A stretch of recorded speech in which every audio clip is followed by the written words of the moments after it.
Well, guys, good morning. We're back here at the Maryland State 10-ball championship at Champion Billiards in Frederick, Maryland. This is Jake Loss along with my partner Josh Setterfield. Josh, how you doing? Pretty good. How you doing? Good. So we got some crazy great matchups today. First up on the TV table is going to be Brandon Shuff versus Matt Krah. It's an A-side match, but there's other great matches going on all around. Sean Wilkie versus Scott Haas, James Blackburn versus Earl Strickland, Kevin West and Eddie Abraham, and Del Sim and Casper. So lots of good stuff going on today. As we get deeper, it's only going to get better as the cream rises to the top. So who do you like here? Josh, Matt Krah, Brandon Shuff? I haven't been able to see Matt shoot this event. Obviously, I know both these players are very high caliber. Have you seen Matt play any matches this weekend? How's he playing this weekend? He's playing really good. You know, I've had the opportunity to play. Sean and I went up to Delaware a few times, and I've been had the opportunity to watch Matt play on the bar boxes a lot. So plays very good at there. He's won a couple tournaments up there. You know, he played okay out in Turning Stone, and so he's having a really good tournament here. So I expect this to be a great match between Brandon and Matt.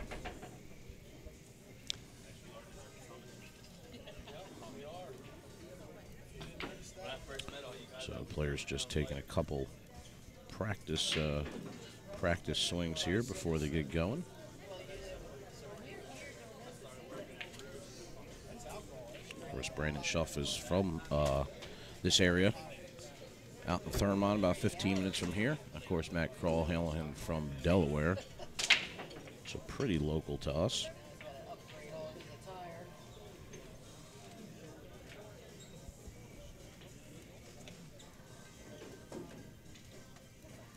Of course, just want to thank our sponsors as we get going here. Baltimore City Cues, which is right out of Champion Billiards here in Frederick, Maryland. Jay Wilkinson, stop by and see them if you need cue work done. Brews and Cues on the Boulevard, my local homeroom.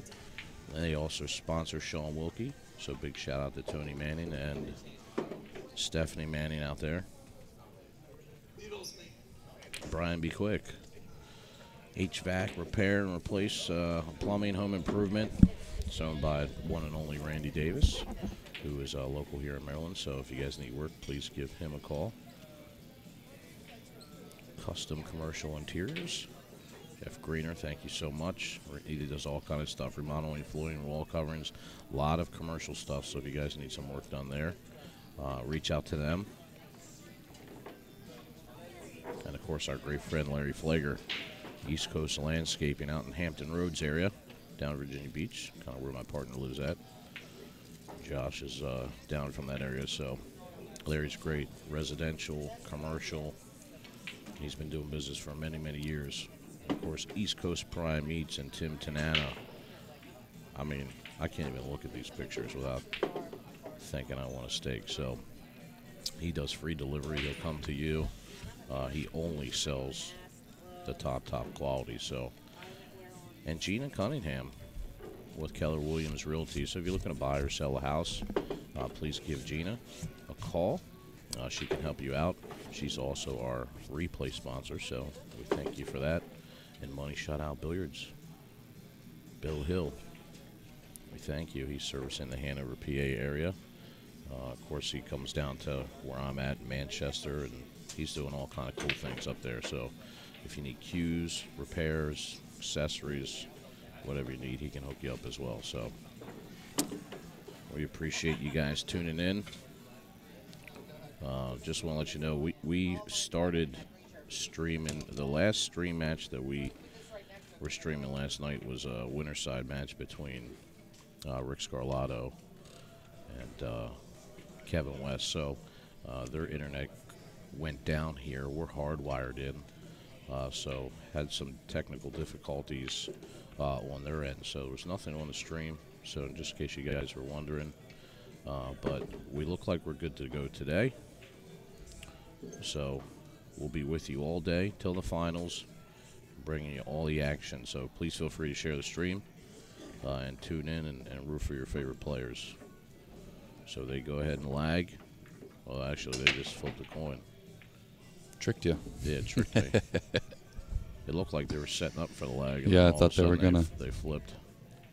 You know, I always wonder, like, at this level, you know, obviously Brandon and Matt are both pro players, and you know, to me, I would want to flip a coin, you know, to you know, leave it to chance.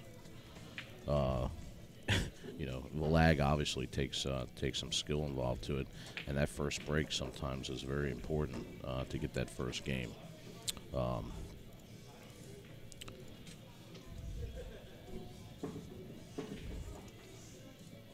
But Brandon wins the flip. He'll be breaking first, so we'll get a good look at Brandon's break. He actually helped me out a little bit with my break. I was up here on Thursday, so you can see his arm is real relaxed. His front arm, he said that's really important. So he gets a nice little pop off the ball, but unfortunately he's going to break dry here, Josh. Is that a different template than they were using yesterday? Yeah, I mean, they're all pretty much the same. The other ones were just, you know, black templates. This one's... I wonder if they did that because it wasn't racking as tight and got a little worn out. Earl was saying something a little earlier about how the one wasn't racking, the top ball wasn't racking correctly, so they switched a couple of the racks out.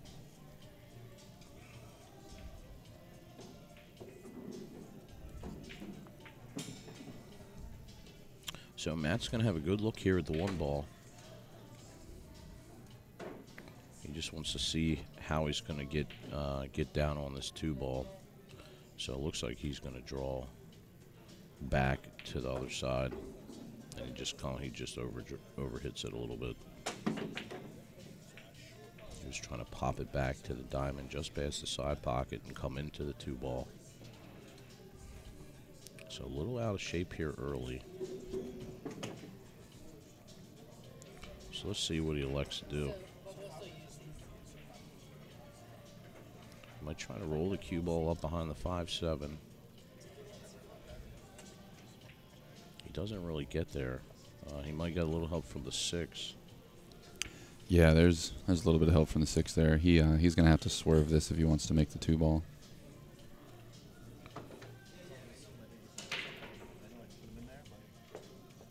The good thing here is that if Brandon if he can't see the whole ball, we'll see real soon here. He can. He was fine. Yeah, he just loaded up some extreme on that so they can get just a tiny, tiny bit of swerve.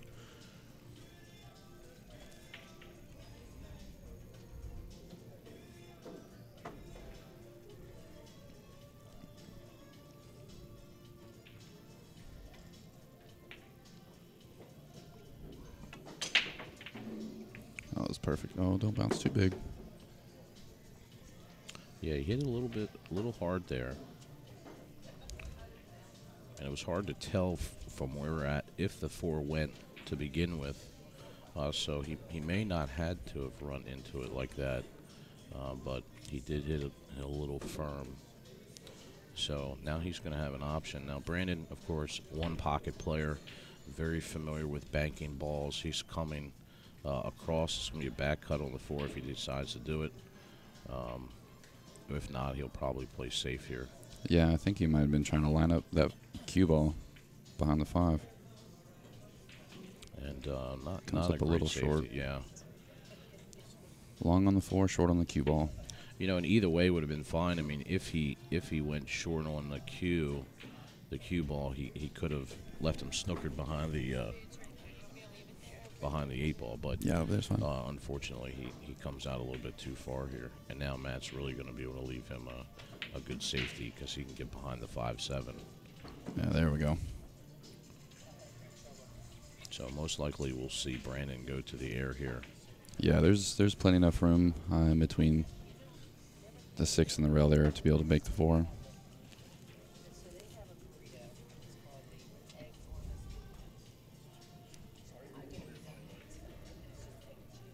Appreciate everybody tuning in early this morning. It is a nice, rainy, overcasty day here in Frederick, Maryland. We're at Champion Billiards. You're tuning in to the Maryland State 10-Ball Championship brought to you by On the Hill Productions.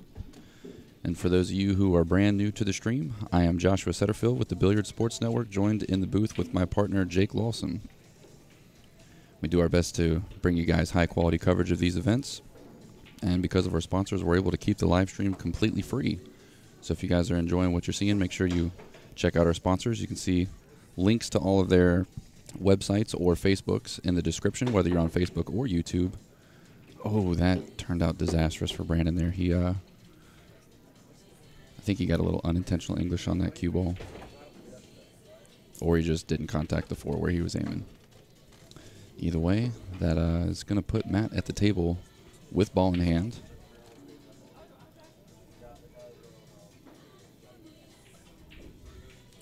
Yeah, with the balls wide open here, barring anything catastrophic, Matt is primed to run this rack out.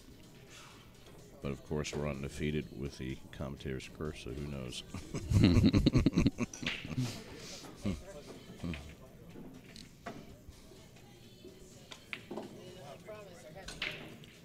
See, did he get there?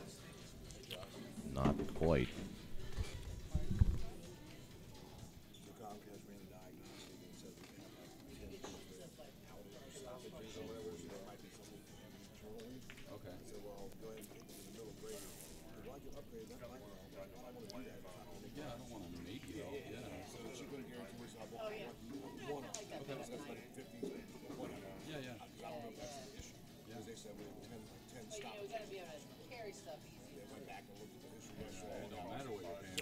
So he comes a little short here on the 6 ball.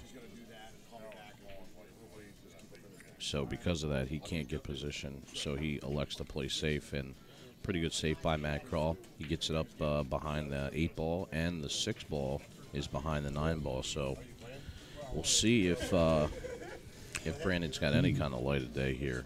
I missed that last shot. I was catching up with Gary, the owner. Did he miss or did he play safe here? Matt played safe, so he drew back from the 5 to. He really wanted to get position underneath the 6 so that he could just play the 6 right in the side pocket.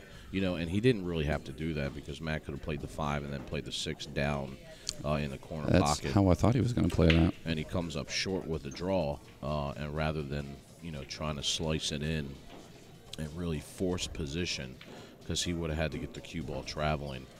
He elects to play safe, and he puts the cue ball up behind the 8 ball. Yeah, that turned out behind the 9. Turned out pretty well for him.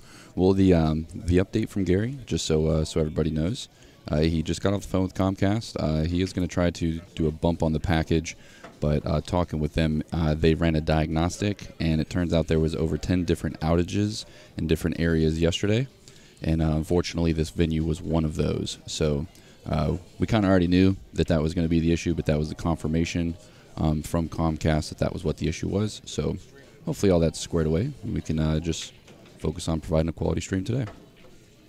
Looks like Brandon's eyeing up whether or not he can feather the edge of this 6 ball here. Yeah, I mean, if he can feather the edge, he can come 2-3 rails, maybe back up to where he's at right now. Oh, he tried to cut it in. Wow. Let's see if he gets. No, he's gonna sell out there. Yeah. That would have been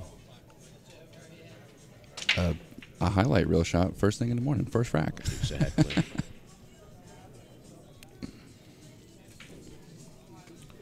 So Matt will just draw down here below the 7. Doesn't matter if he's straight on or not. He wants to come off the rail a little bit here so that he can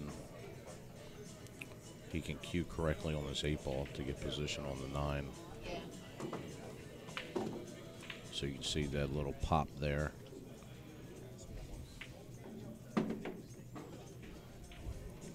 Every little bit you can get off that rail makes a big difference. Yeah, so if he's got the angle here, if the 9 goes by the 10, which it looks like it does, he'll just bring this back out to the middle of the table to play the 9 down in the pocket.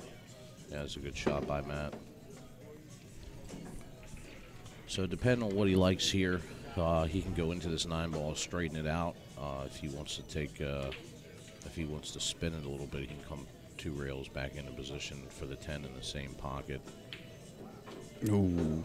he decides to straighten it out. And that's kind of like the ball bobbled a little bit because he had to pinch it just a tad inside to make sure that he came straight back up. Yeah, he almost threw that ball out of the pocket. But good shot there by Matt. And he's going to take the early lead here against Brandon. He goes up 1-0.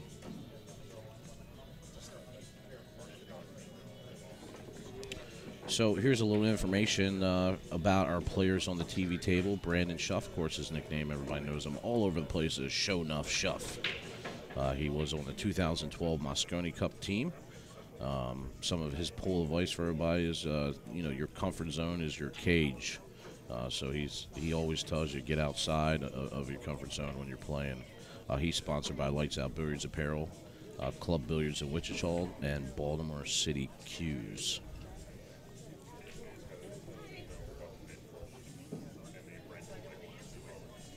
So, of course, Brandon's been around for a long time, playing pool now on the pro level. Kind of the height of his career there in 2012 when he made that Team USA Moscone Cup. And he actually was on the early ballot for a Moscone Cup this year with the 12 players selected. He went through all the training sessions with Team USA, and Johan Rusnik, the coach, and Jeremy Jones, the assistant coach of Team USA. And then in the later rounds, when it got cut back to 8. That 3-ball got just drilled into that top corner pocket by the 2.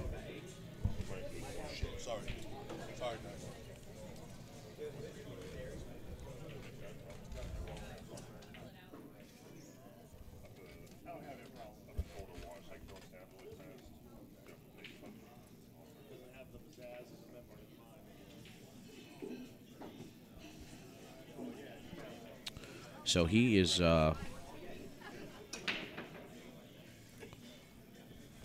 makes a ball to break. One ball is on the rail behind the 2. So he's going to go ahead and push out here. So if you're unfamiliar with the term, if you don't play pool and you're tuned into the stream, you're allowed to push out after the break only. Meaning you can put the cue ball anywhere you want. You can hit any ball you want. You just have to call it. And basically what happens is the other player, incoming player, has the option to either shoot the ball or give it back to you.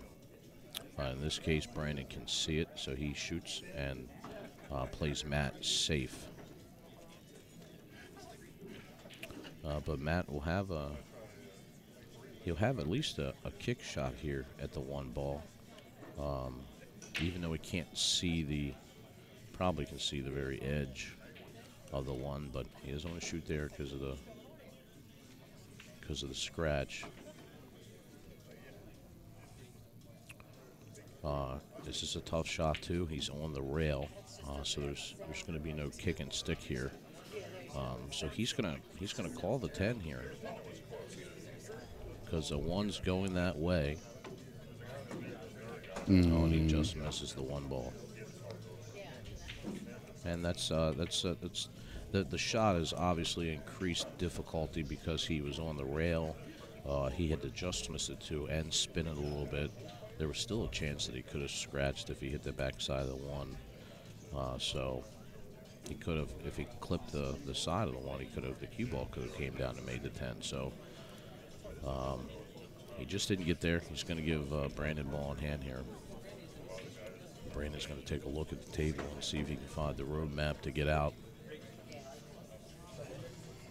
Yeah, the traffic's a little congested up table, but every ball has a pocket. Shouldn't have any issues here. He'll just roll through the 2 and the 8 here. Just like that. It was a good shot by Brandon. I think he's got a little bit of an angle here for the 3.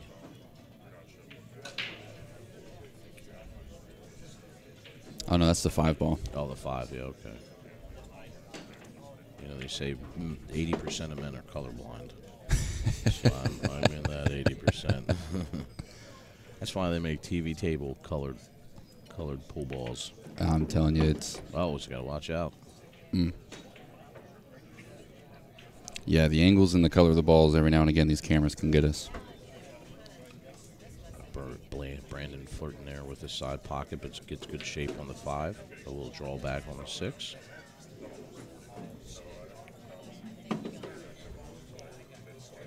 So he can...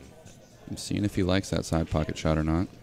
Yeah, I mean, you know, if he comes off the rail in a good position here on the 6, he could play the but obviously he'd like to come down. Like if he's got enough angle, he can come off that top rail straight back down. Shoot it play in the corner. 8 in the corner. And Yeah. then he's going to be golden. Sometimes these side pockets can be fickle. So Side pocket it is. But I he mean, he doesn't likes have it. to do anything with the cue ball after he just make it. yeah, he likes it. Ooh. Oh, see, this is exactly what I'm talking about. He wound up a little fortunate here.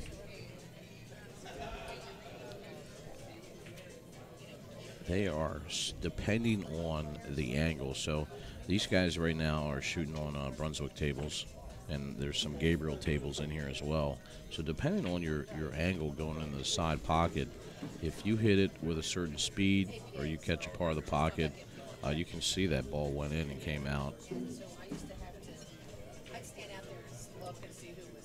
So he's left a tough shot here for Matt. But it looks like Matt is going to try to cut this in the side. He calls for the side pocket. So if he hits this good and makes it, he's going to come around 3 rails for the 9. Or, oh, he's trying to kill it. Look at this. Look at that. Yeah. Wow. That was a great shot. And even with that shot, you can see the 8 ball almost didn't want to go. So this will be a little stun shot here from Matt. Nicely done. Yeah. Brandon gives him that 10 ball. Yeah, and Krah goes up 2-0 here.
So Brandon back at the table with break. Alternate format break here at the Maryland State. 10 ball. It's called shot, not called safe. However, if a player shoots at a ball and pockets a ball illegally, the other player will have the option to either shoot it or give it back.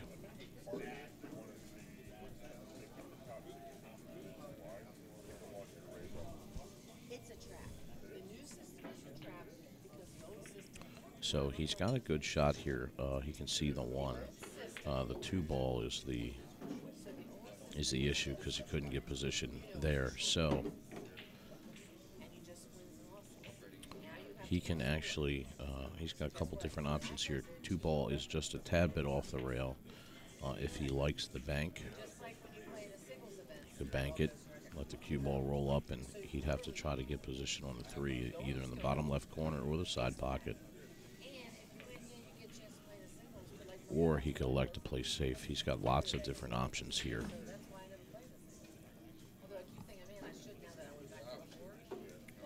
So Brandon calls the 2 ball in the side. He might even be playing a little 2-way shot here.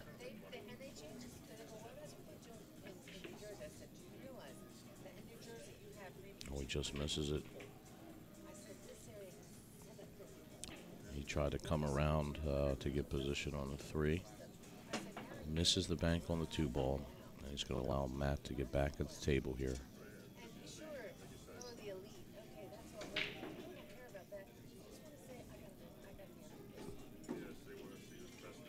He'll have to navigate from the 2 to the 3.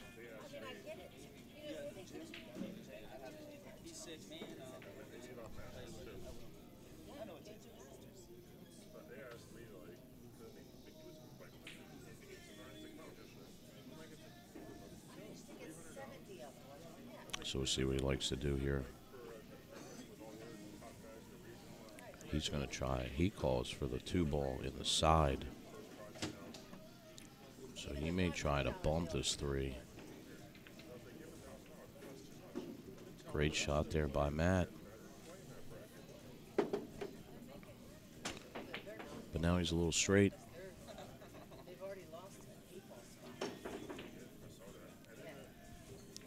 So depending on the angle here, he'd like to get off the rail for the 4. Uh-oh, he's going into traffic here. He might have the window.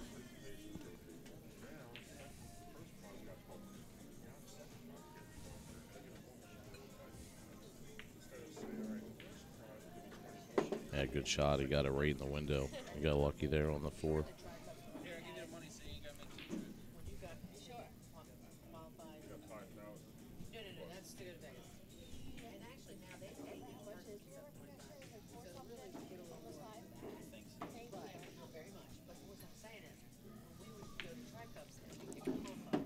He just bumps the 7.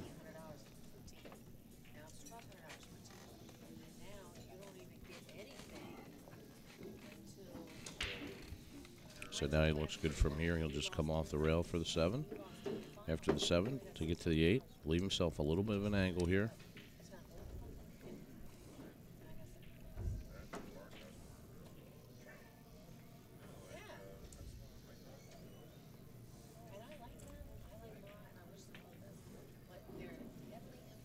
So we'll see what Matt likes to do here. He could just stop this ball. He's queuing with a little high right. Yeah, the shot for me would be to go up this top rail. So that was a good shot. This is very similar to the out that Brandon had a couple racks ago. Or I guess last rack.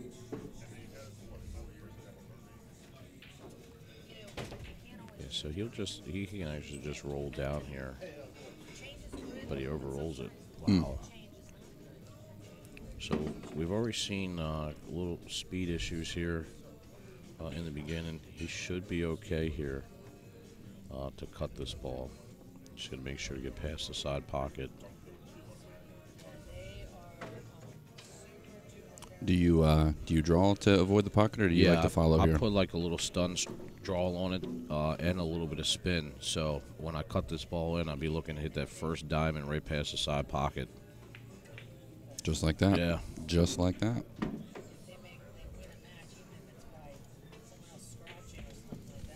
Matt Krah taking an early 3-0 lead in this match. Appreciate everybody joining us this morning. If you can, go ahead and share the live stream feed on your Facebook. Let everybody know that it is going down. Day 2 is live. We have nothing but amazing matches to bring you. We still have a lot of really strong players in the field. Yeah, with lots of great matches going on right now. Table that's directly across from the TV table is Will Moon, a local player here, still on the winner's side, and he's playing native New Yorker Jennifer Beretta. And Jennifer Beretta's husband, Greg McAndrews, known as G-Mac. He was from the TV show True Hustlers on True TV. One of the stars of that show. He's currently in a match playing Chris Wilburn. And of course, Wilburn having a great tournament. He beat George Rodriguez, another native New Yorker that's down here for the tournament. So some early round surprises. Of course, Dylan Spohr and his big win yesterday over Karen Core. Did that put Karen out of the tournament or just put her on the B side? I put her on the B side, which is dangerous in itself. Yeah, there's some killers over there right now. Yeah. So, and then you got tournament director Rick Scarlato still playing. He's on the B side. He took a loss last night to Kevin West on the TV table. So he's still trying to fight through. But Matt Krah up 3-0 here on Brandon Shuff. Brandon had a chance to get it close there, but earlier he jawed that 8-ball on the side. So he's going to need to forget about that. Race to 7. Matt's almost halfway there, about halfway. So Brandon's going to have to tighten up a little bit here. Great shot. Yeah. You know, we're seeing some great playing here by Matt Krah. You know, his position, he's overrun a couple times, but he's got back to it and, you know, corrected the mistakes and made the shot. So he's playing very well right now. He wants to keep the pressure on Brandon. He'd like to run this rack out. The angle he got here is a little bit tight to get down for the 3. Yeah, so you see he looks at the 10 ball. So if he runs into the 10, he'll actually push the cue ball to the side of the 3, and he can play the 3-6 combo. So look at that. So he actually hit the 10 a little bit fuller than he wanted. Yeah, he made sure he put enough juice on that way the 10 wouldn't impede the combo here.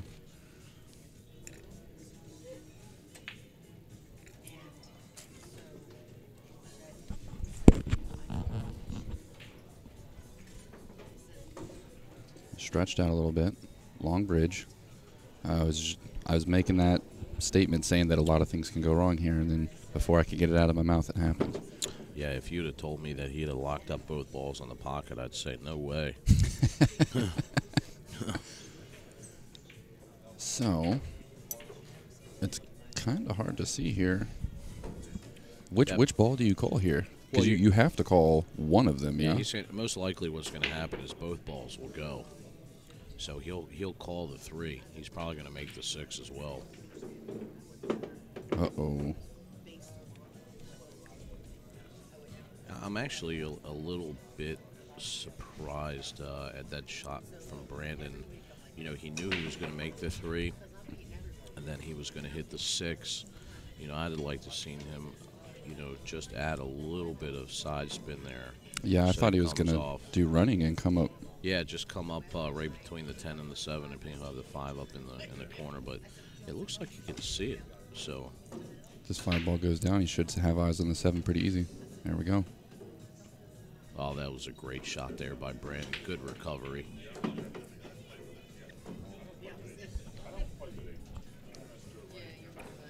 Not much to do here. Just stop the cue ball.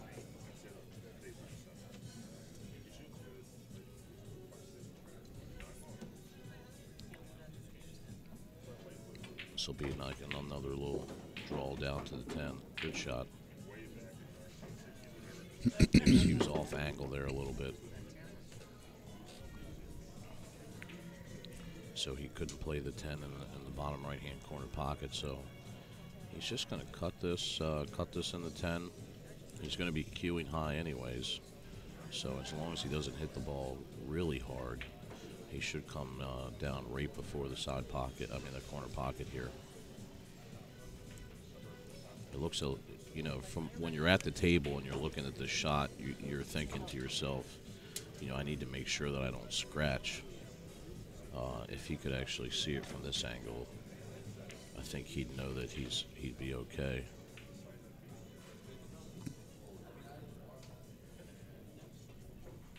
Man, you know, he just looked at the 10. I wonder if he's trying to back cut this 10 back. Yeah, that's what it. Okay, no, he queued for the other. Okay. He knows. Made me nervous.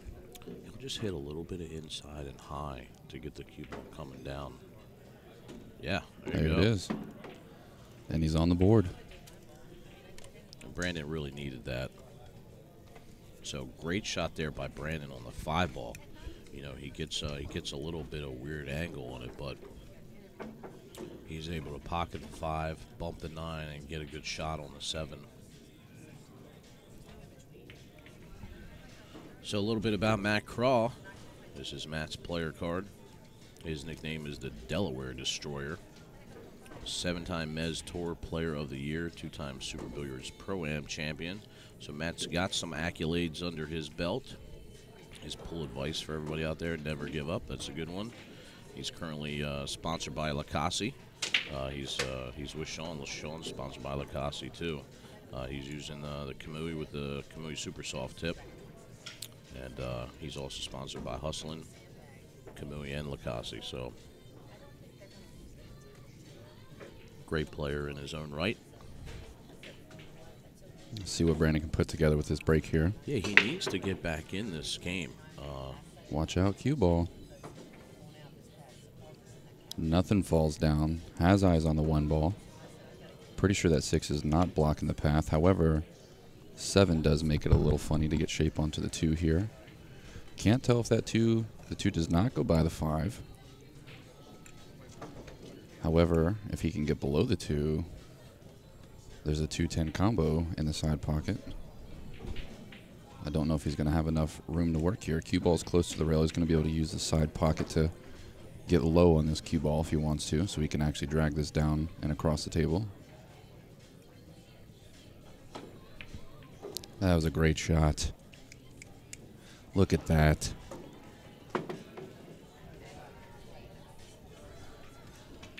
So he's going to go ahead and call the 2-10 combo. It is a little off angle. He did a great job getting below this 2 ball here, avoiding all the traffic.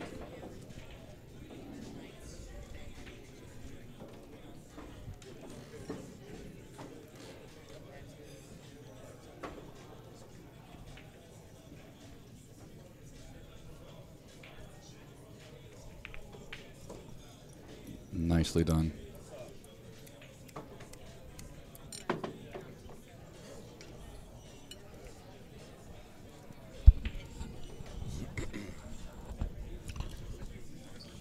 Yeah, you hate to see that as an opponent,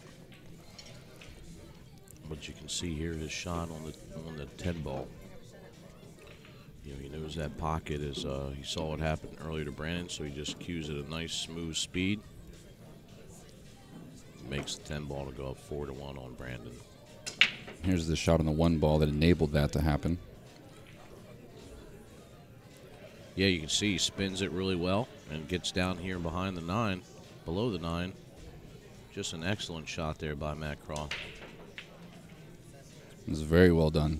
Yeah, he said, I'm here to play here Sunday, boys.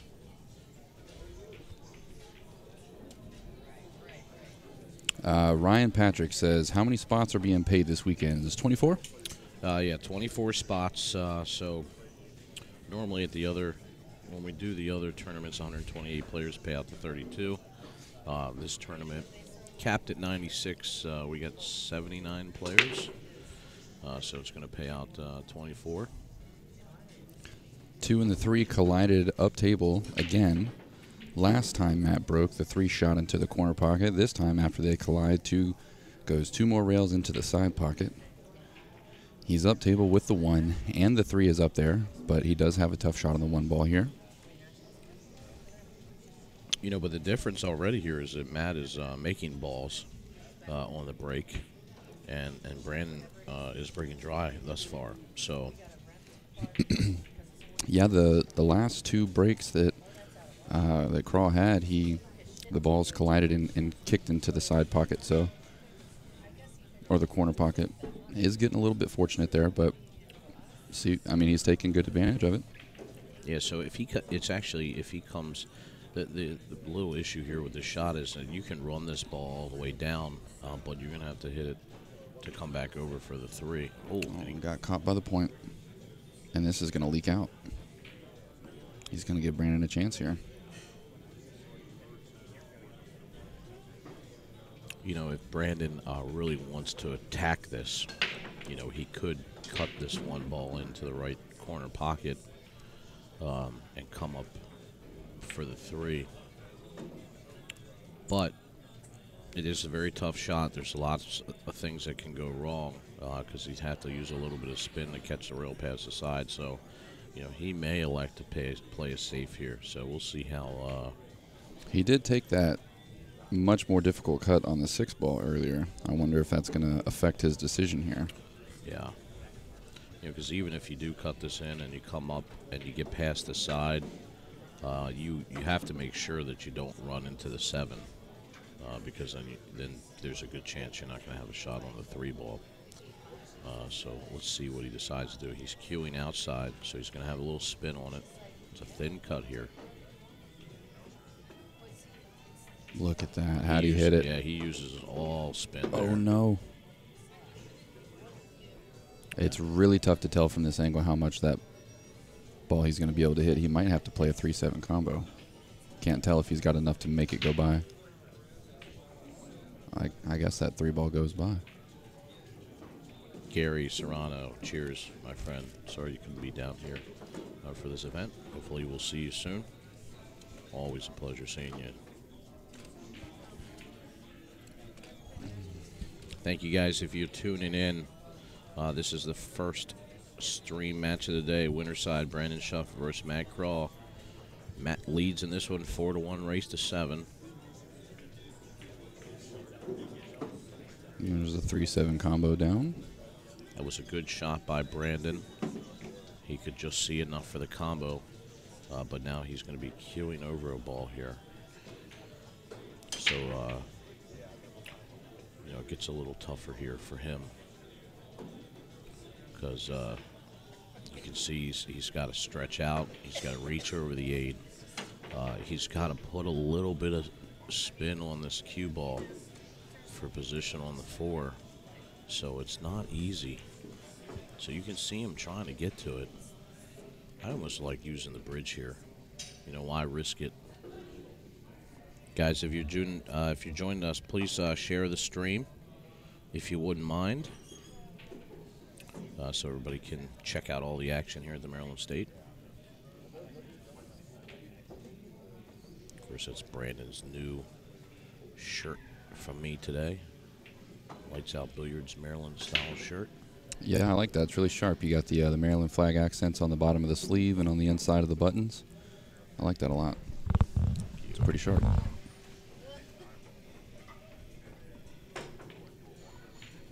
Bobby in the chat asked how Dylan did against Earl. I'm pretty sure that match finished, was it 7-2 Earl's favor?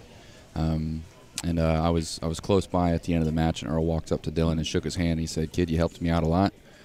Just giving a little bit of encouragement to him, like, you played good, but, you didn't lose 7-2 because I slammed you. You lost 7-2 because you helped me. So Dylan was playing very strong. He made some great shots. There was a couple positions he went for that were a little wild, but outside of that, he played pretty strong from what I could see. I didn't get to see the full match, though. And he's still playing now. Dylan's still in it. He's currently in a match a few tables down, so as soon as we get the scoring updates on that, we'll let you guys know.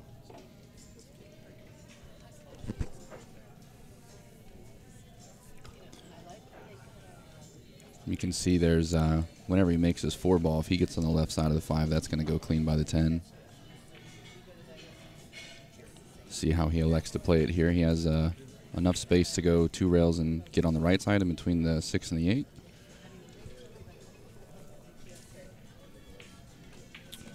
Yeah, he'd like to. This is a little bit harder shot than most people, would think, because, even though he's got an angle here, if he decides to go up, he's really got to straighten the cue ball out here on the first rail, which means that he's going to be cueing. Oh, he's drawing this. Oh, yeah, so he's planning to say he don't even want to go that way. He's just going to draw it over to the side. Very smart shot there by Brandon. Yeah, because, the other option would have been to hit it with a little inside coming off the top rail, so it kills and comes down in that position. Makes it a lot harder.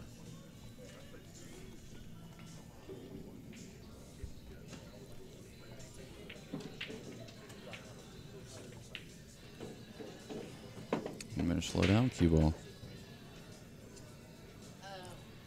Yeah, he just clips the 10 a little bit, which he didn't want to do.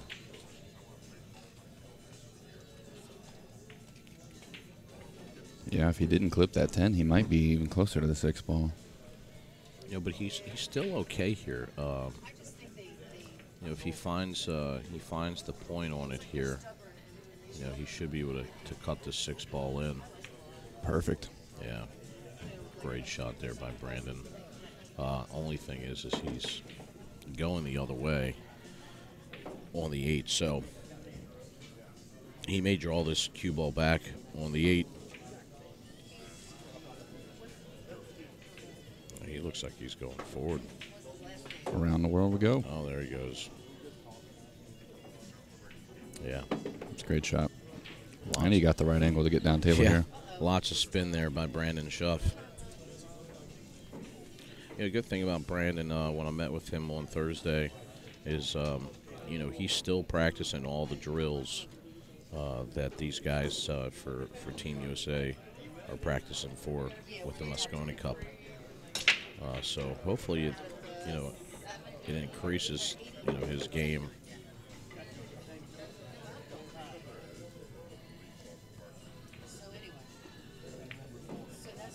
Nicely done. Trying to claw himself back into this match here. He's down 2 racks, alternating break format. It is his break, so he does have an opportunity to bring this within 1. We haven't seen a break and run yet this morning. See if Brandon can put one together for us here. He definitely needed that rack, Josh. Oh, 100%. Yeah, 5-1 versus 2-4. It's a massive difference.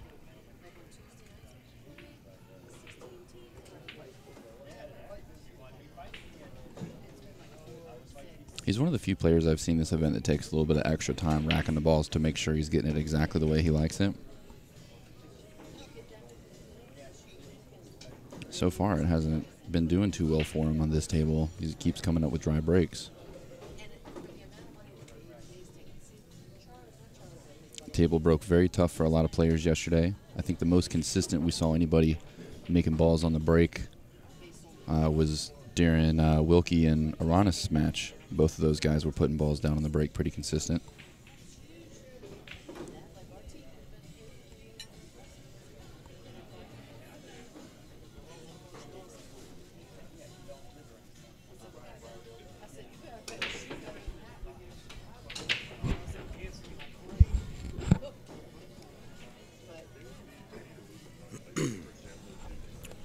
Yeah, of course, Rana's 10-ball is his game.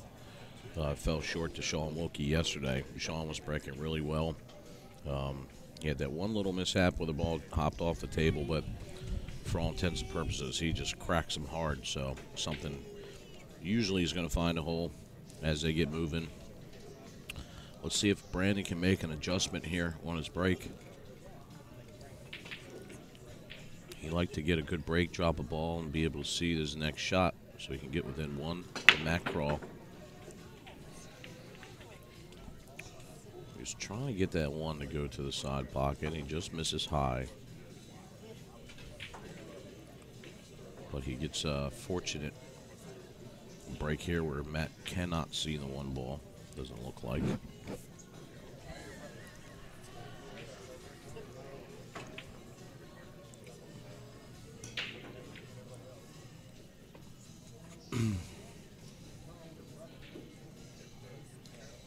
I don't know that, Matt may try to push here. It's really a tough push here because anywhere you put him at down table, he's going to be able to see the 1 ball. So a lot of players, depending on their ability, may push to a kick or may push to a jump if they decide to take it back.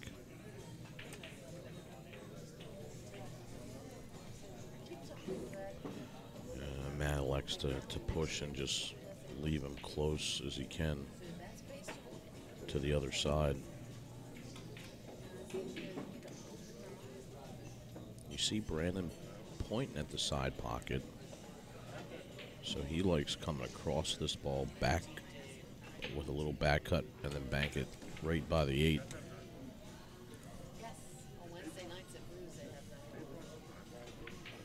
I think he's actually trying to make this, or he's just calling that just in case he's playing safe. It could be, yeah, a little two-way. I mean, ideally, if he come across this 1 ball, Watch out.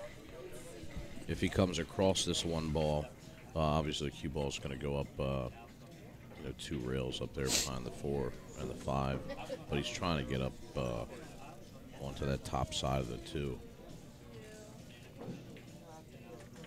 But he hits it good. Wow.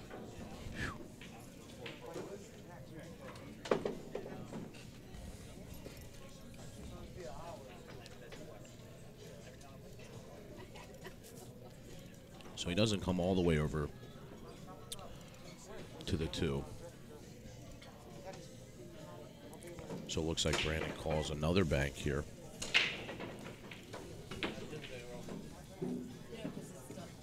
This ball might still go down with shape on the 3. That's unfortunate. That first bank was so pretty to get him in a spot to have an opportunity here. Yeah, he knows he made a mistake there because he's going to leave a shot here for Matt Krah. And the 4 ball just sitting there by the side pocket.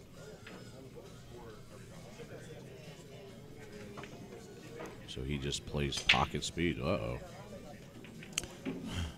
Forgiven by the Brunswick. Yeah. Yeah, he hit that up pretty high by the first diamond and it still fell, so just shows you how big the pockets are playing today. Tanya, this is the Maryland State 10-ball championship and it's being played at Champion Billiards in Frederick, Maryland. Stephanie, there is a link to the bracket. Let me see if I can get that together for you. I'll post it in the chat for you guys.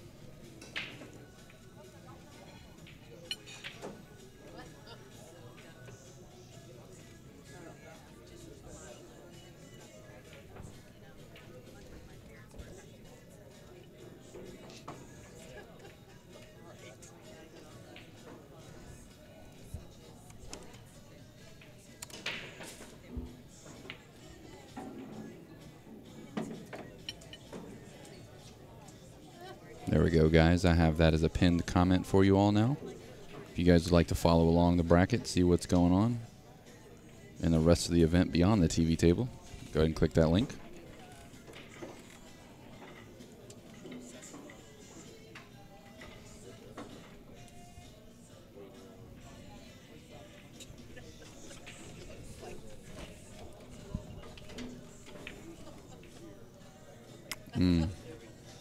So a little update on Earl Strickland's match against James Blackburn. Earl wins 7-1. So James will bounce on over to the B side. Earl will stay on the winner's side. Tough match there for James.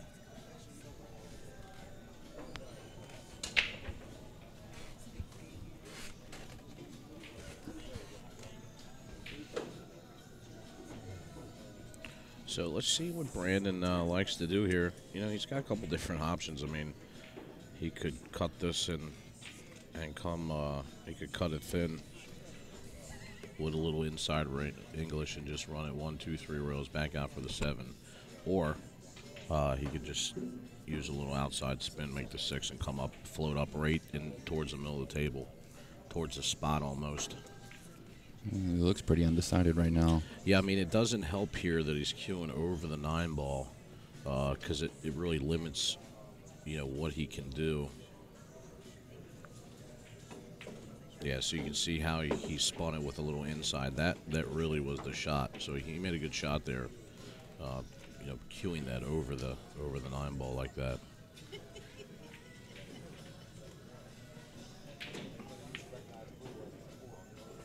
Good speed there.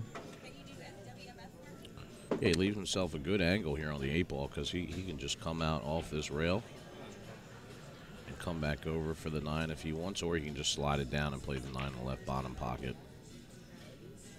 And that's what he likes to do.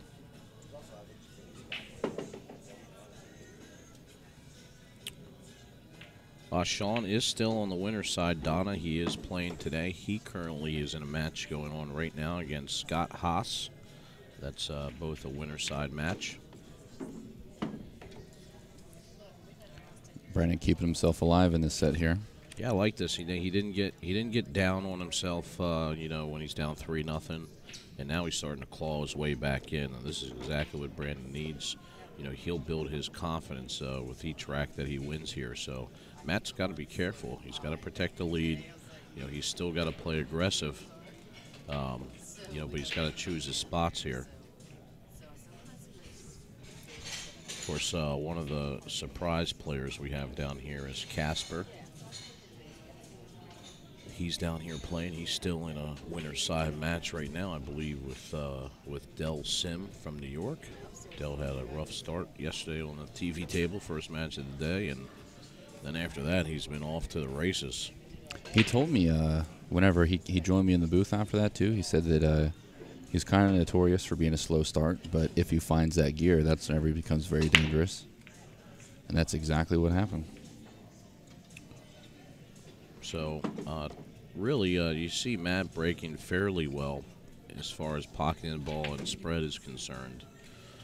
He can see the one ball. Don't know that he'll make it, but he's got a real good safe here. I mean, he can just roll this one right on the 7. That's exactly what he likes to do. You know, he would have liked to have been like married on that 7. He's going to leave Brandon a kick here.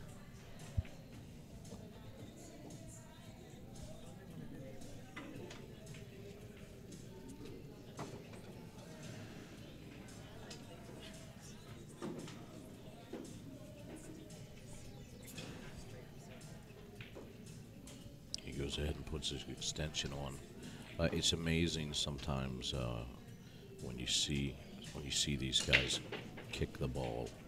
They're really looking to try to hit a very precise point on the one ball.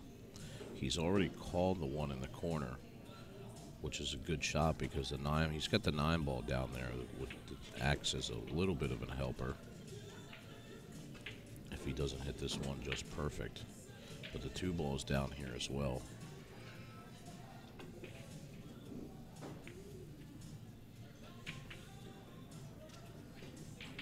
He fired on that ball quick. As soon as he laid down, it was one stroke and bam.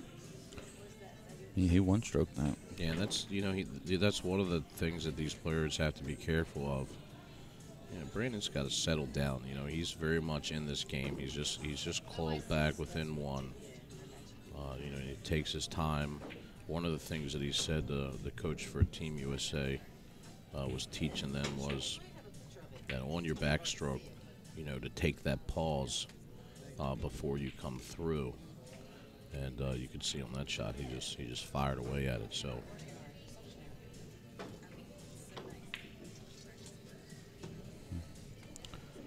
Well, you know, Matt, I think, was trying to play a 2-way shot there by banking the 1 ball and sticking him. But he's got the 6 ball. Not sure if he's got enough room to see the edge of the 2.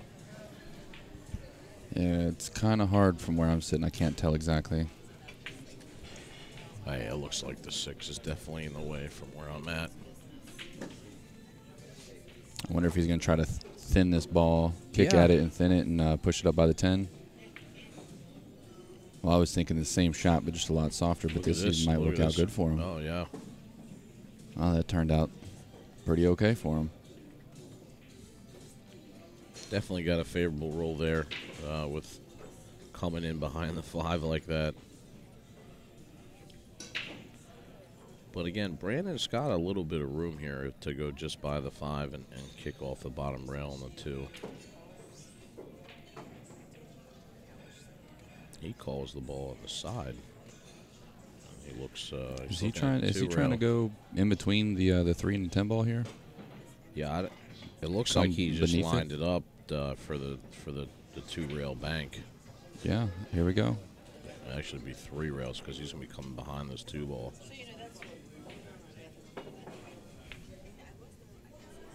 Wow. Yeah, we get another roll here. Yeah. So take that. He said, "I can do it. I can do it too, Josh."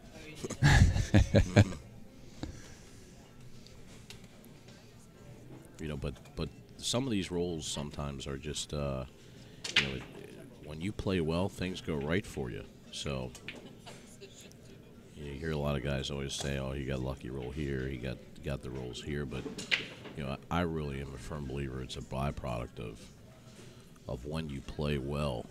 Sometimes things go your way. Well, yeah, I always like to tell myself if I get lucky, sometimes people get flustered if they get lucky because they feel bad or they're like those emotions start to flare up whether they're good or bad.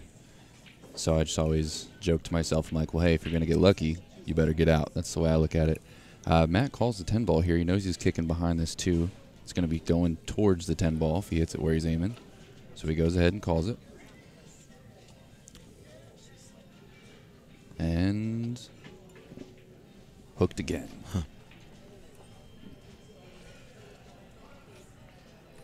Well, these guys are putting on a clinic of kick safeties.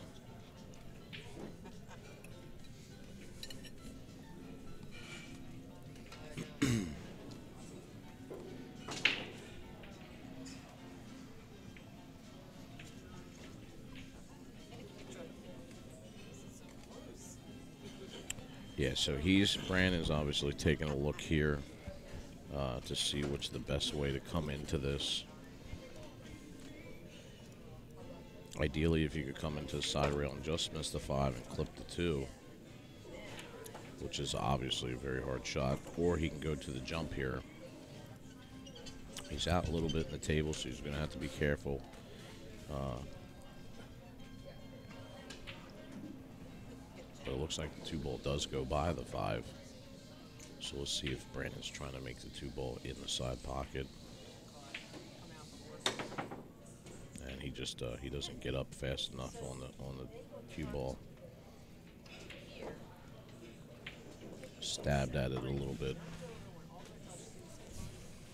And this could be a costly error because, as you can see, we got the 3-10 ball combo down here. Josh on the bottom left. Of course, Matt's already comboed the 10 earlier in this match. Yeah, he's looking to hammer this nail in the coffin. So he drew back a little bit short. I'd like to be a little bit more straighter on this particular combo. But he's still on the correct side of it, so. At least he doesn't have to stretch over that top right corner pocket with where the cue ball lays. And he drills it. Yeah, he puts a nice stroke on it. Wants to make sure that, when you play these combos, you don't want to leave the 10 in the pocket. So, everyone want to play those combos super soft. Now Matt Krah increases his lead by 2 games, up 5-3 on Brandon Shuff. Of course, both these players on the winner's side. Winner moves on. Loser will bounce over to the B side.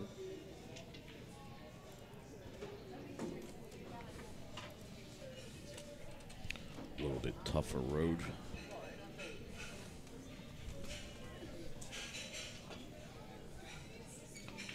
We have players like George Rodriguez over there on the B side.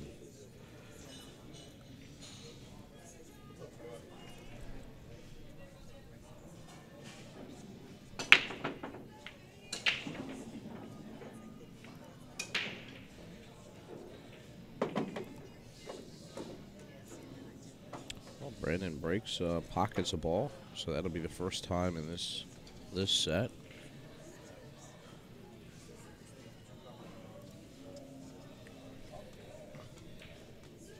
Looks like we can't see there. Brandon's in the way, but it does look like the 5 ball is in the way a little bit of the 1, so that's unfortunate. Hey, thank you guys for joining us. If you just popped in here, you're watching the first TV table match of the day. Brandon Shuff and Matt Krah. Matt leads 5-3 in a race to 7.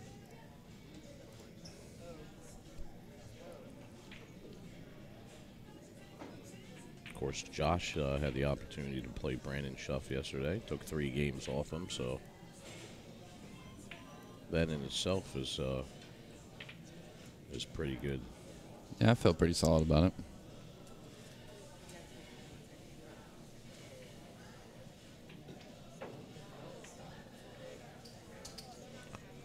Decisions here. Yeah, I mean, a lot of times what a player debates here is, you know, the risk reward. Like, obviously, Brandon can push here, but is the push as tough as taking a jump shot here? And that's what he really needs to think about.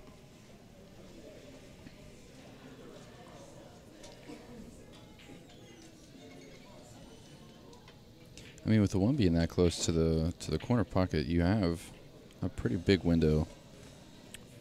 Yeah, I mean, if he, go yeah, rail if first, he, exactly. I mean, he could hit the rail first if he comes down, and if he, obviously the distance here, he needs to make sure that he gets over the 5. He's got almost a full ball to get over. But the good news is, if he were to pocket the 1, you know, the cue ball is going to be going to the side where he needs to be at for the 2. But tough shot either way. Even if you push here on Matt, you know, you'd have to push him, you know, almost up to, I mean, where do you push the guy? You know, you can push to a jump up on the top rail, put Matt behind the 6, and then Matt can decide whether to take a jump shot there or give it back to Brandon. So, you know, it's just really tough from this position because the 1 ball is so close to the pocket.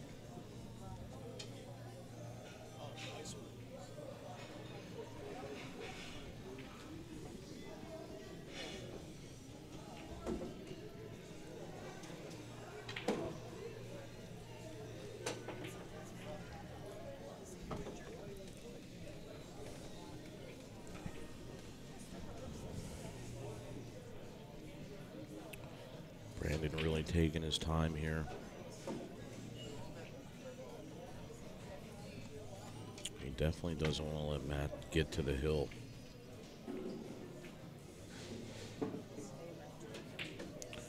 So that's a pretty smart shot there by Brandon. So he just little tiny push to give himself some more clearance.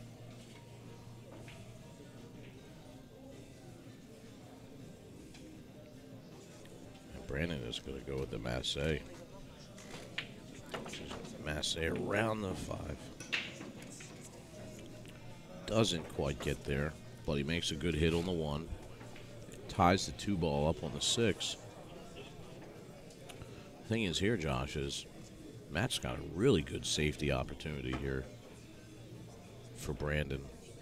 You can play the 1 ball down table, bring the cue ball back up off that top rail, lock him right behind the 2 and the 6 ball.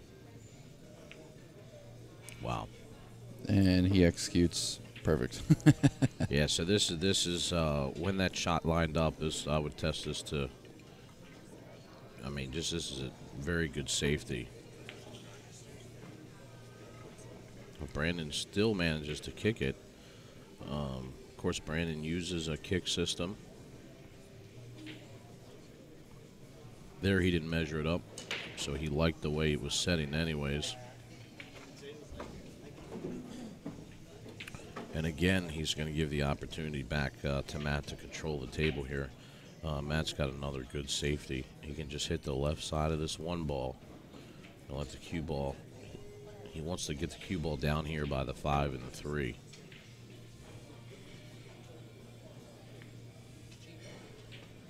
Look at this. Ooh, almost stuck him right to the back of that. Almost got there, but I think he's going to leave him the full ball. It's hard to tell where that 10 ball lies directly on this path. I mean, if he's looking at it that close, then it's got to be blocking a little bit. Yeah, but if he can see the edge, he might be able to play good safety on Matt. Look at that. Same shot. Get there.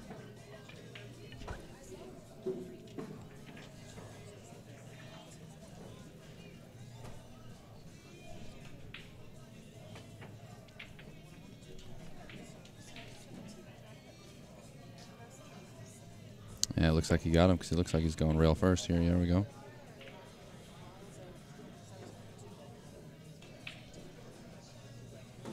Nice touch shot there by Matt Krah just to hit the one ball.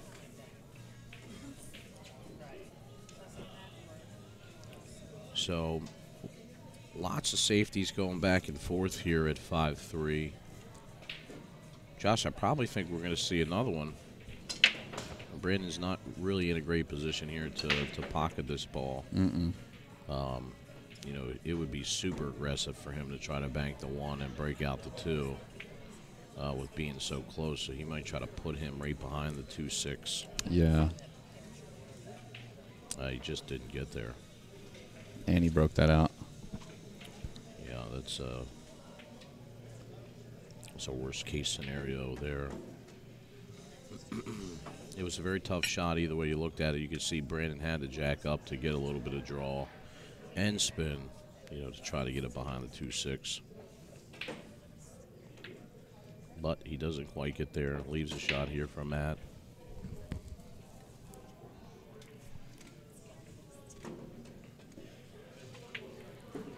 Natural angle here. Cut the one ball in the side. Let the cue ball do the work.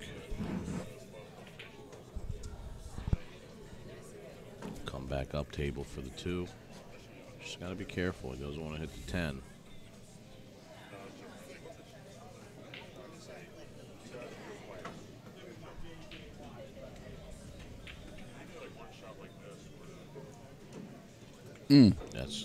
That's what you didn't want to happen.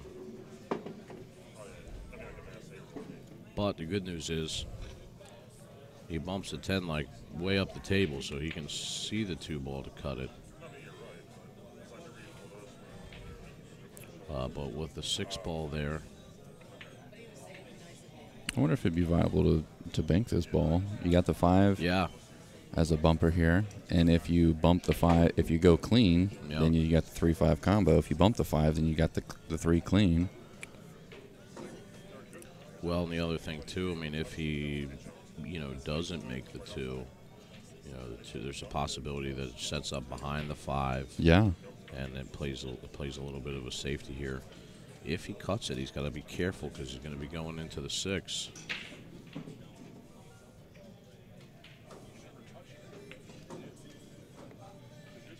And he just tried to slow roll it up, but he hits it a little too hard.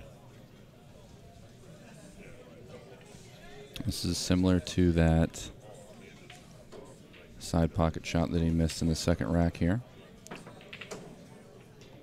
Yeah, and Brandon's, you know, right now he's just got to forget about that. Put a nice firm stroke on this 2 to come off the rail. Oh, it does it again. That side pocket does not like him. Yeah, he grimaces and stares down at that side pocket and says a couple words to himself. I don't think he likes that side pocket either right now.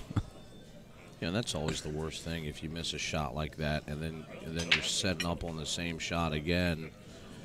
You know, we're human. You can't stop the thoughts from coming from your head like, I just missed this shot a few racks ago. And as soon as it creeps in your head, it can be detrimental.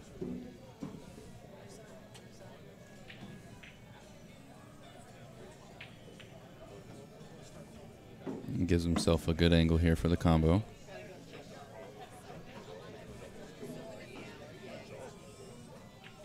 Looks like they're in. This 3 ball is going to drift over just a little bit.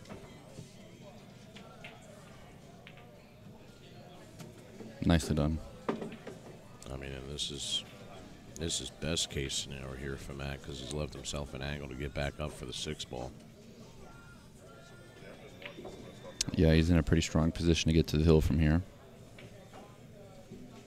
You know, obviously, with a shot like this, a few things you want to be careful of. Speed is going to come into play, and whether he decides to use the spin. So I was always taught by the great Chip Klein, it's hard to control spin and speed. So pick which one you want to control and go there. So you can see Matt makes a great shot to get up table for the 6.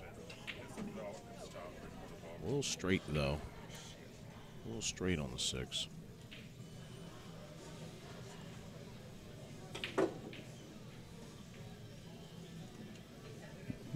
How'd he hit it? Yeah, he hit it great. Comes with the draw shot to get position on the 7.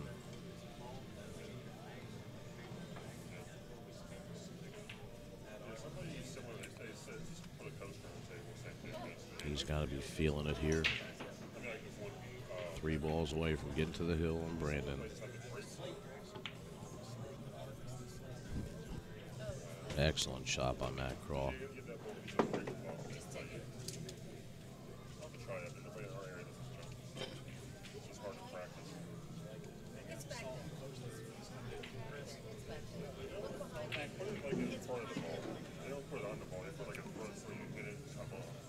Yeah, a little straighter than he'd like, but I think he's okay here. Come off the rail.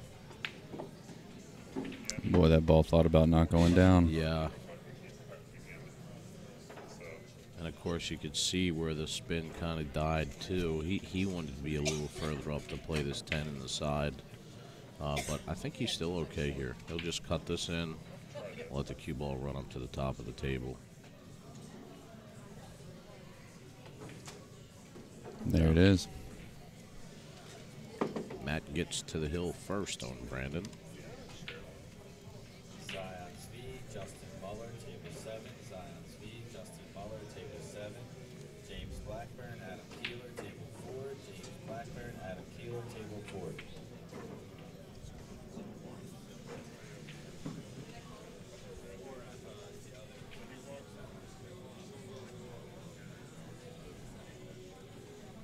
Looks like Jen just won her match. Yeah, Jen's playing really well right now. Finished in top 10 out of Turning Stone, which is chock full of top talented pro players.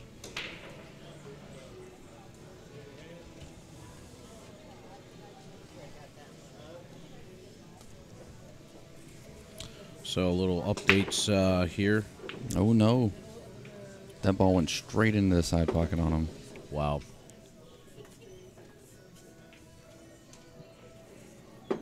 Sorry, it caught me off guard.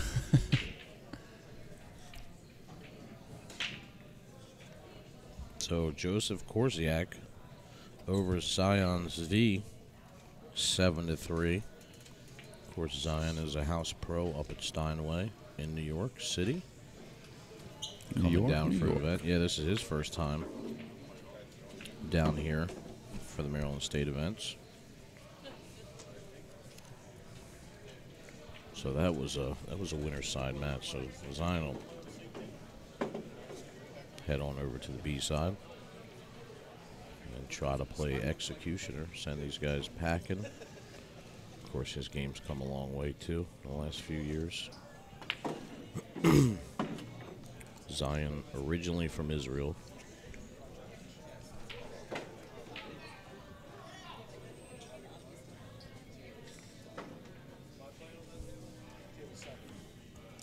Yeah, and you were correct. Jen did win her match. She wins by a score of 7-1. So she's here putting on a clinic. He overrolls position here by about a foot. Still might be able to make this work. Kind of looks like this rack he's trying to play a little loose. Matt's on the hill. It's kind of do or die for Brandon right now. Yeah, this is actually a lot tougher shot than it looks. Yeah, because you run into the 10 ball, get stuck. And even if he draws it, I mean,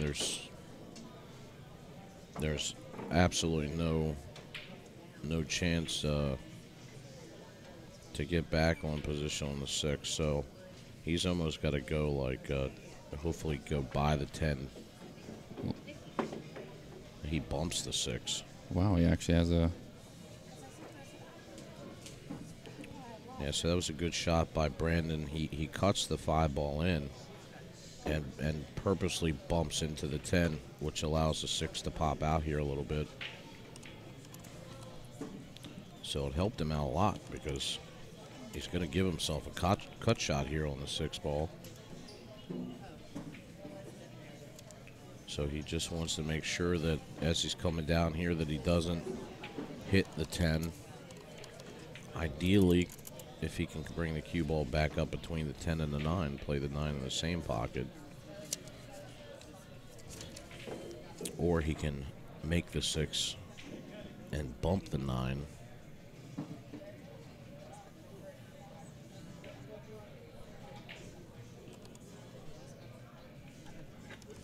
Russ, no, stream is not froze.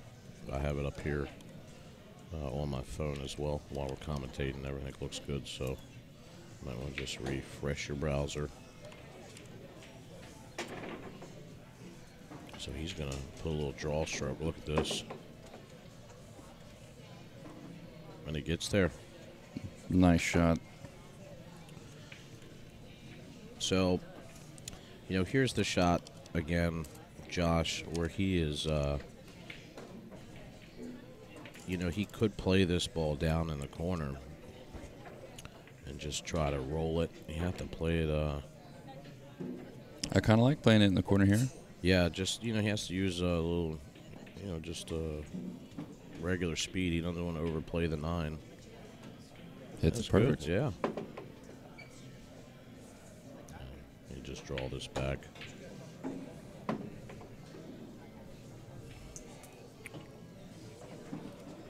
Was it good out there by Brandon? Yeah, really, that key ball was that 5 ball. Even though he overrolled it, he had a nice recovery shot there. Yeah, the 5 and the 6, both of those shots were nice. They were critical.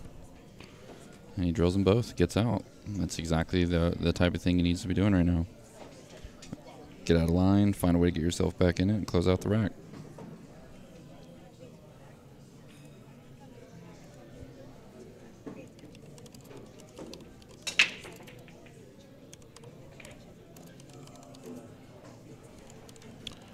Looks like Jeff, looks like Wilkie and Scott are still playing right now.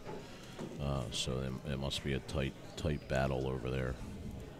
So as soon as the score update comes this way, we'll make sure to update you on those matches. I do have the ticker at the top of the screen updated for day 2 matches. So, of course, we have the bracket pinned for you guys, or you can always view the scores at the top of the screen. Now, this is definitely the break that Brandon's been looking for all match. Makes that ball on the side. 2 ball comes around in the corner, and he's set up nice on the 1. Everything's out in the open. So it's time for Brandon Shuff to go to work here.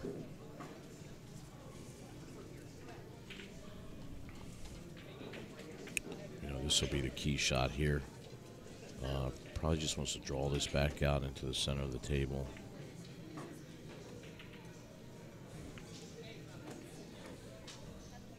So he uses just a little center left-hand spin to come out.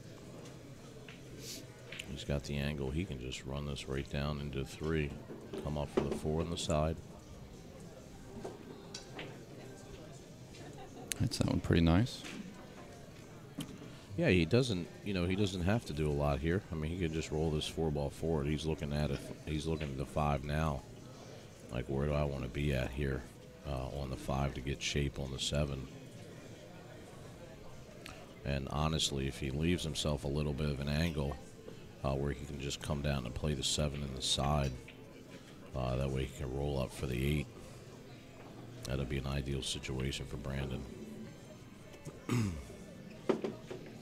So you can see he plays stop shot there to create the angle on the 5.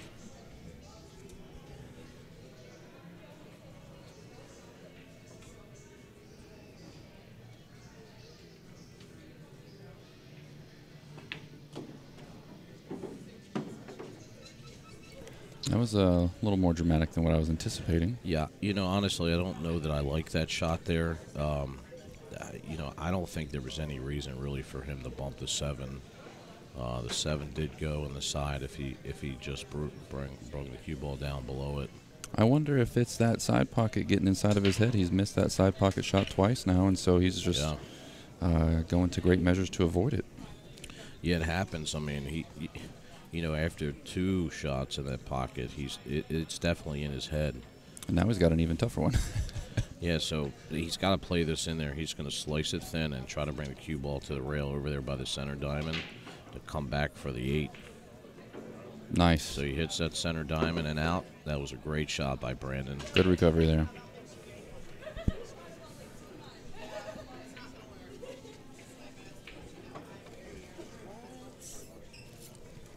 Oh, my goodness.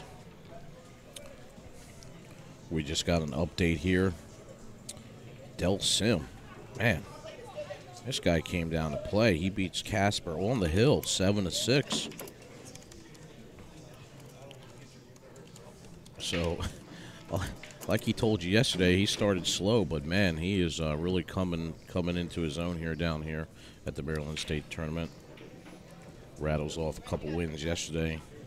Beats Casper. Of course, Casper's was the favorite going into this tournament. He was the first blind bid. Ronis went second. And then on down the line. So congrats to Del Sim. Big win. Yeah, that's huge. That's awesome. Hill. Start your day off Hill with Casper. Oh, when he hits it good. Don't go too far. It would have been good if it nudged right there. Yeah. He needed a little kiss.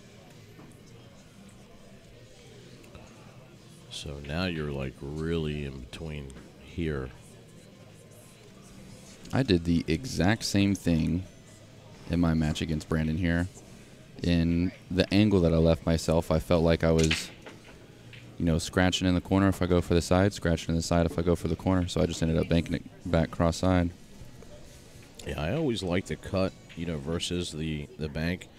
So for me here, I'm cutting this in the side pocket, and I'm just going to hit it like with a little draw stroke.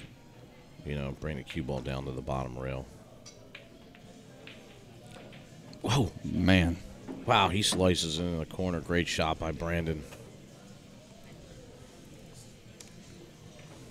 Doing his best to stay alive here. He had to get out of that one. Yeah, I mean, obviously that's not the shot you want to leave yourself, you know, to get within one here with Matt. But he makes a great shot. So now it's all up to Matt. It's in his hands. He's up 6-5, race to 7. He's going to be breaking. So can he get a good break, pocket a ball, and get a look to get out? We're about to find out.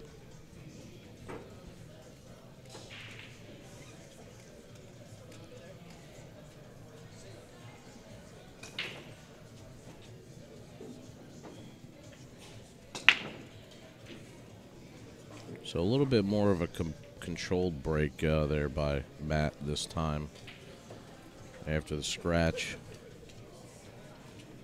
on his earlier break. Comes up dry. Brandon's going to have a shot.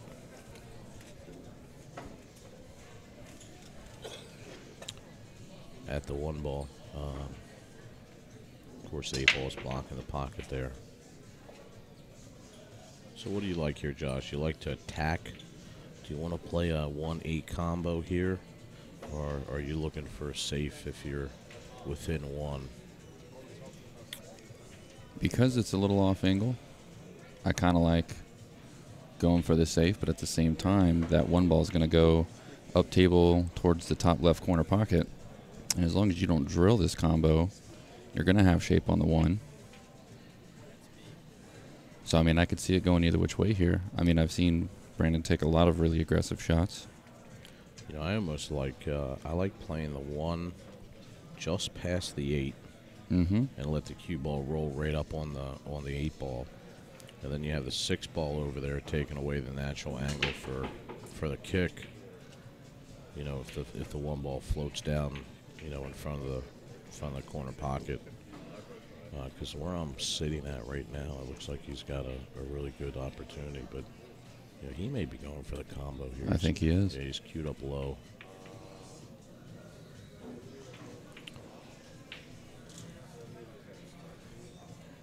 Tough shot by Brandon. I think he was a little undecided there because he really kind of babied the shot just Yeah, a tad, looked a little uncommitted there. Yeah.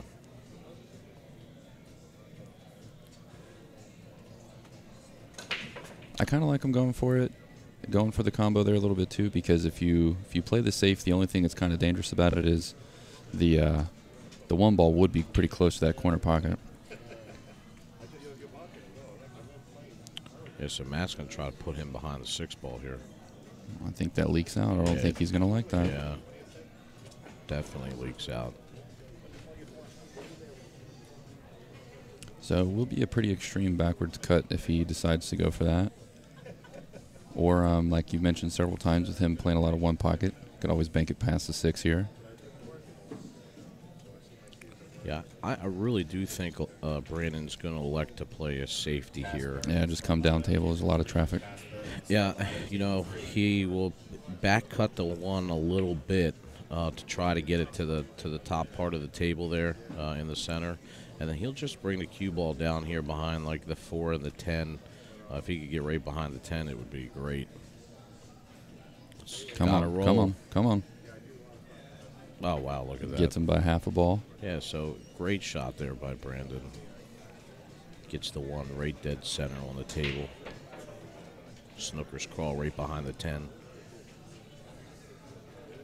So up next on the TV table, we're going to have Del Sim playing Joseph Korziak.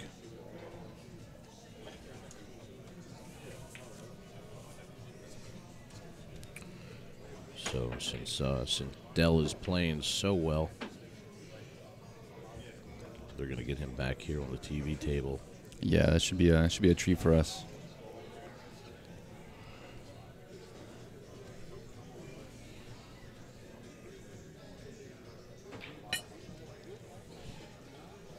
If you guys are just tuning in, you're watching the first TV table match of the day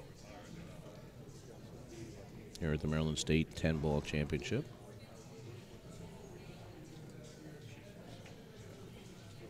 Brought to you by On the Hill Productions.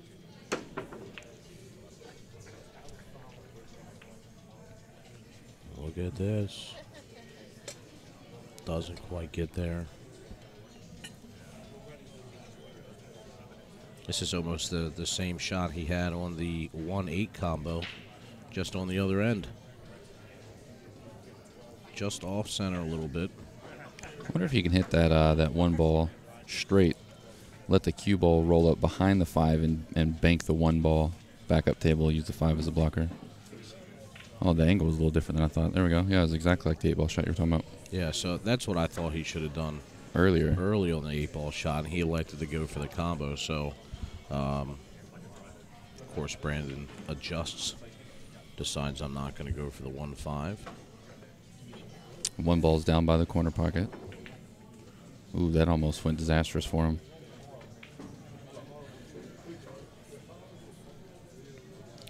A little bit of a defensive match here between these guys. Nobody really wants to give up serve here. Brandon's trying to get to the hill against Matt Krah. Of course, Matt's trying to keep his lead so he can win here.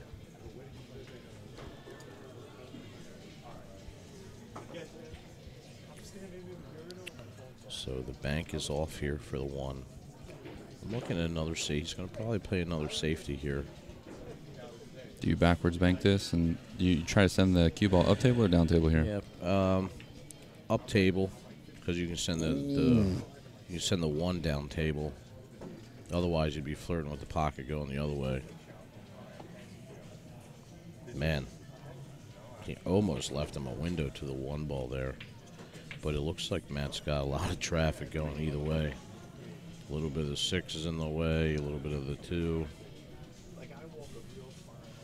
Really kind of hard to see from this angle.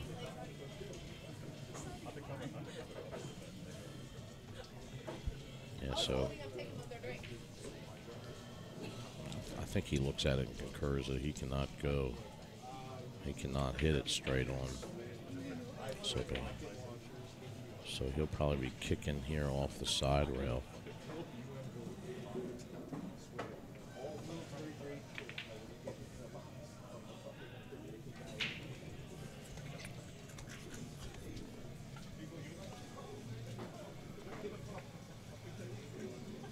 There's a pretty decent amount of open table space if he decides to cut this one ball back. There's plenty of room for the cue ball to come loose up there and go 2 or 3 rails to still be on the top of the 2 ball here. Even if he decides to hit it harder, come off the rail right where he's aiming and be able to play the 2 in the side pocket.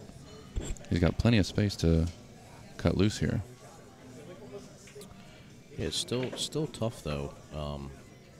Brandon's going to go ahead and take a break here.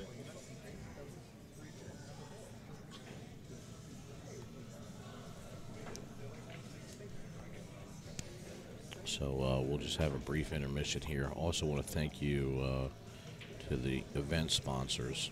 Of course, we have our sponsors here that help keep the stream free.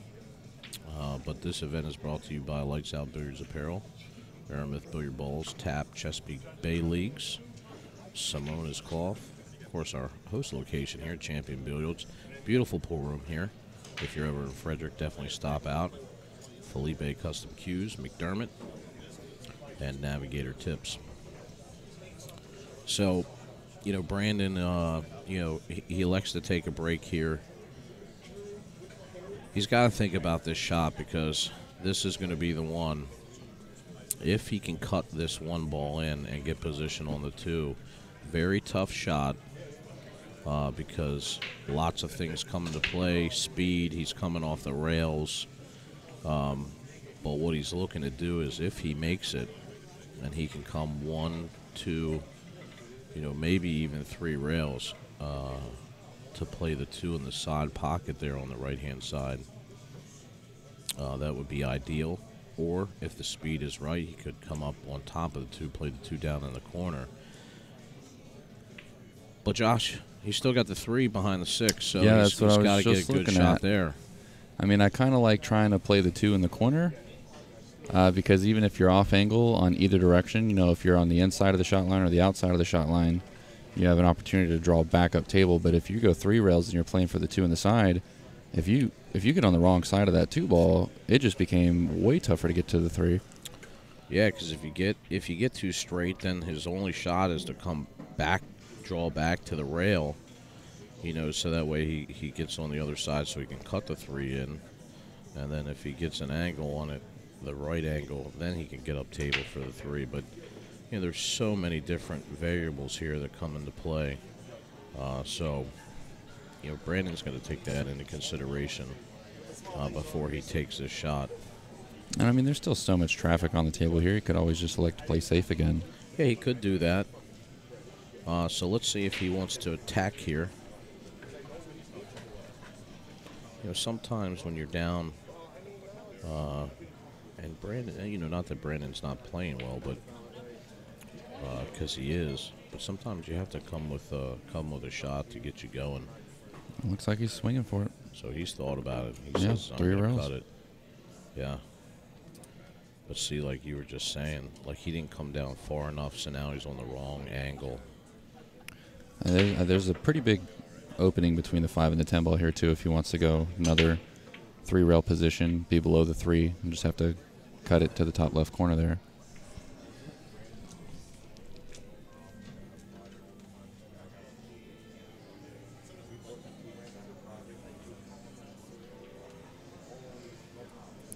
Definitely was a good shot on the 1. He just didn't get quite there on the 2 ball. Maybe 6, maybe 8 more inches. Yeah. Yeah, it would definitely have been ideal because then he could have just drew back to the side that he needs to be on. So now if he really has got to think about where he wants to be at on this 3, because that is going to determine how he shoots this ball.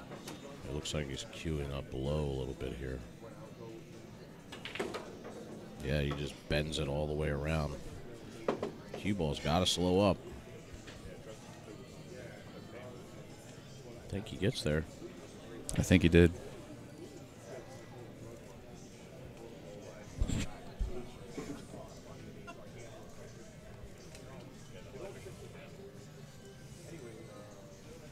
So he'll just slide this down off the rail for the 4. He's got to be careful. Now he wants to bump the 7. Oh, no. I think he just narrowly escaped it right there. Holy moly. Yeah, that last bump helped him out.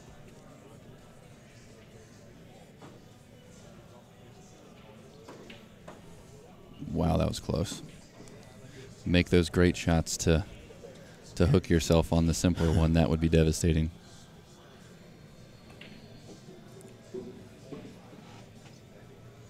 And so he'll just draw this 4 ball.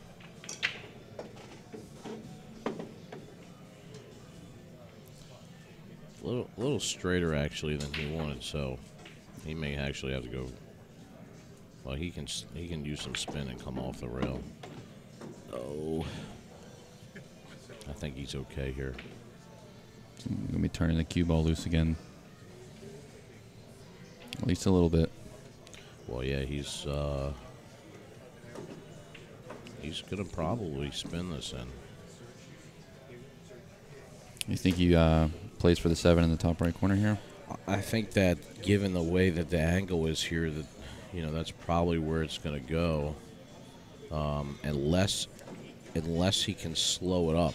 So if he's going to go 2 rails into it, cue ball is going to slow down a little bit, but he's going to have to make sure that he puts very little spin on the cue ball here when he makes a 6. He can go 2 rails in and either play the 7 in the left side pocket, or the left corner pocket. If he spins it too much, he's going to come long. Yeah, he plays it soft, like you said. Yeah. I kind of like this for the corner. You can just snap it back for the 8 ball here. Yeah, this is a good shot.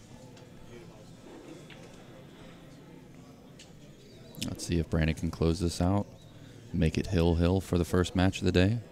Yesterday we started out with a hill-hill match. Today we might be starting out with a hill-hill match. Down to the last 3 balls. He'll probably spin this 2 rails. Yep, come out for the side pocket. And not much here. I mean, he can just come down off the bottom rail back into position on the 10.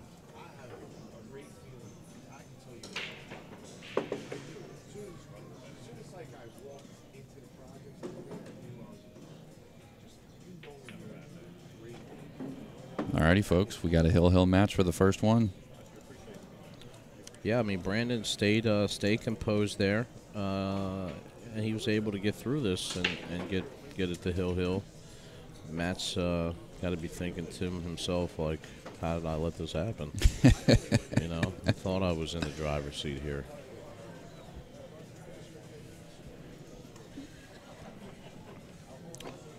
Yeah, but obviously both players, strong players, very resilient.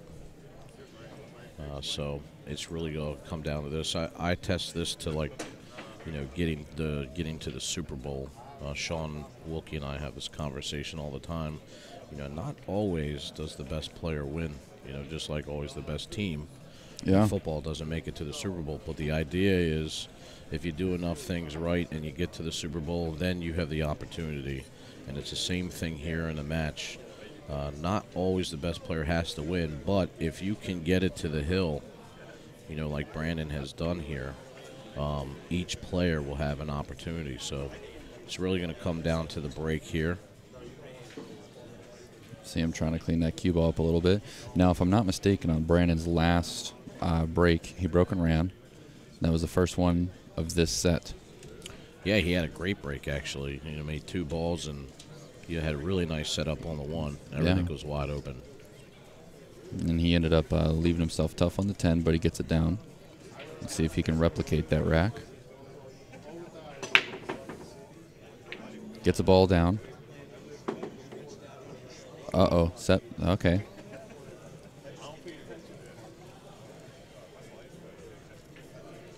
So we have a shot on the 1 ball here. 2 ball lays, kind of tough.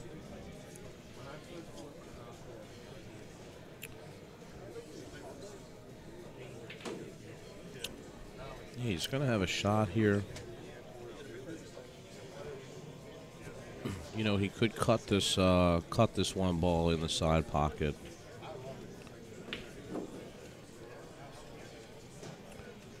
I mean, there's an easy safe on the 2. It's the same safe you've talked about a couple times. Tap the 2 and roll up on the back side of the 8 whenever he gets there.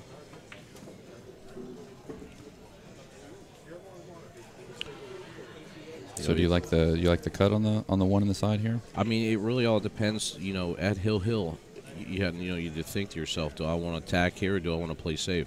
I mean, he could play safe here if he doesn't like getting position on the 2.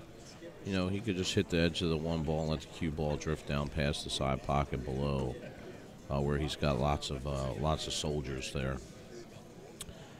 Or he can cut this ball in.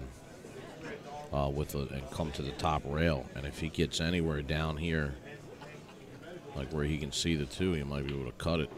He's trying to bump this ball. Look at this. Ooh, wow. Man. What a shot by Brandon. That was great. Bumps the 8 ball. Looks like the 2 goes by the 4. Yeah, I think it does, especially on the way that these pockets have been playing.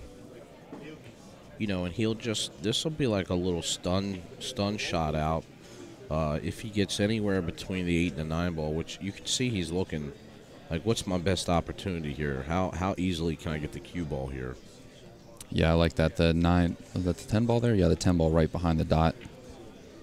Going between the 9 and the 10 here. You know, a lot of players, you don't have to force it. You know, you don't have to draw the ball like all the way down to the bottom if you don't like to. He's got plenty of a big space that if he just slides it over, he should be okay. That's exactly what he does. Yeah. And now this sets up great because, I mean, he doesn't have to do too much here on a 3. You know, he can put just a hair of outside English on the cue ball, and he'll come straight up into the 4, just like so. And he gets high enough up where he's out in the open. And really now it's... Yeah, the way this rack is looking, Matt cannot be feeling very good sitting in the seat right now watching your opponent attack this type of a layout. You know, it really is a worst-case scenario for if you're Matt, because you're in no control. He's breaking, and all you can do is sit and watch, you know, which is enough to make you sick.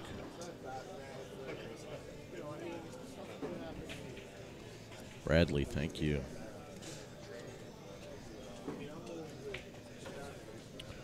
So he'll just come off the rail here, pocket the 5. So Brandon likes to go all the way to the rail. So sometimes that's like a decision with these guys, like, you know, do you play just to come to the center of the table, or do you commit to the rail? So you can see Brandon committed to the rail. A little bit of a dicey shot, in my opinion, because you bring the side pocket into play. And now he's got an angle going away from the 8.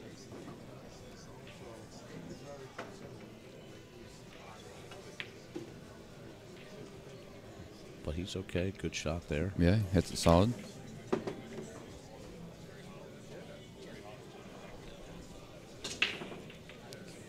So really, you know, these 3 balls left.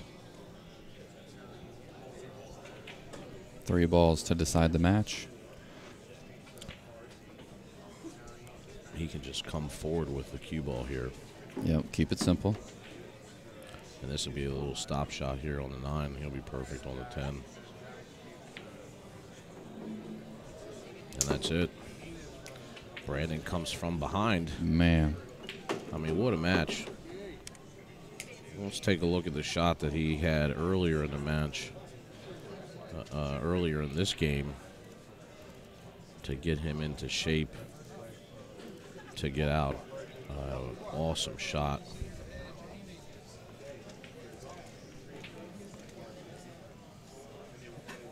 That was the bender that he shot there. Yeah, the bender where he comes around and gets great on the 3 ball. I mean, this was a good shot here. I mean, I thought he was going to follow that through and get himself the same angle, but yeah, he controlled that beautifully. Yeah, you saw it just stop and then take a little bit, and then it comes back around. So, great shot by Brandon to get to, one of the only 2 places. And then you can see here where he just pockets the ball, comes off the rail, right at that center diamond to get shape on the 8. And then, of course, Brandon gets out from that rack. So, down the whole entire match, and he just comes by. This shot right here, This is great. beautiful. Pockets the 1 ball. Still has a look at the 2. The 2 didn't turn out. That was the bank shot that he tried to bank the 2, catches the point on the side pocket, and it bounces all the way around the table, still falls down, and unfortunately ended up helping Matt there. There's several great shots, very strong shots that had come out of this match. Here's another one here by Matt. Of course, our instant replay brought to you by Gina Cunningham at Keller Williams. This was a good shot. Matt had 2 combos on the 10 in this set to get up early on Brandon. But he just could not keep Brandon down.